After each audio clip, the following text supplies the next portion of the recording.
is there anything you want to tell us about how you feel looking back on actually how unwell you really were? Yeah, I from the very beginning, I knew I had a chest infection because I've got a medical background and I have never felt unwell like I did then, and I could feel could feel it inside that I had a chest infection, and I had said that to some of the doctors, so I did feel a bit, although they were very thorough, I did feel a bit unheard in that sense, because I was sort of trying to tell them that I felt very unwell, and yet there didn't seem to be any symptoms that I had that sort of verified that.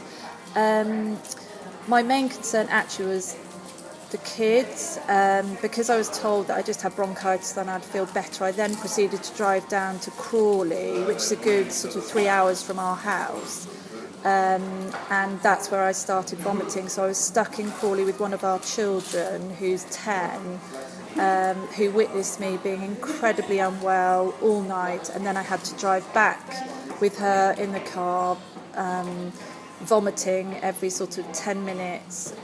She made me pull over because she just said, "Mummy, you're asleep at the wheel," and I have to say I think I probably nearly caused a lot of crashes on that journey back, which is obviously terrible. The kids and my husband have been massively impacted in the sense that not only did they obviously see me very sick,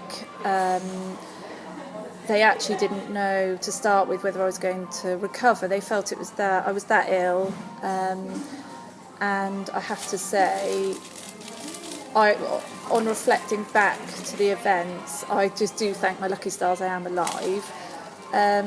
It's quite interesting because certainly Eliza, our youngest, who's 3, is still playing a lot of games of Mummy is dead or Mummy is ill with her dolls, which I've noticed in the last few days that that's still going on.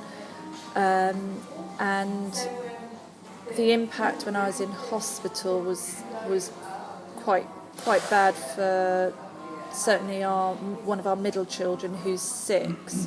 In that he wouldn't go to school. At school he was sitting in the corner not talking to anyone. So there were the daily impacts when I was actually acutely unwell, but obviously then even when I came out of hospital I was still very, very sick and still on antibiotics and still actually was in bed pretty much all day every day.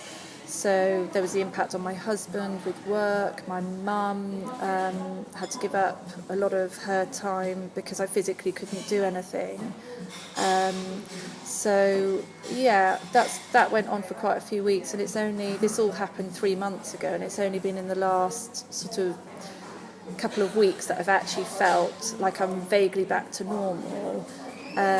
So yeah, it's been a really tough 3 months. But I am very thankful to be alive, I have to say.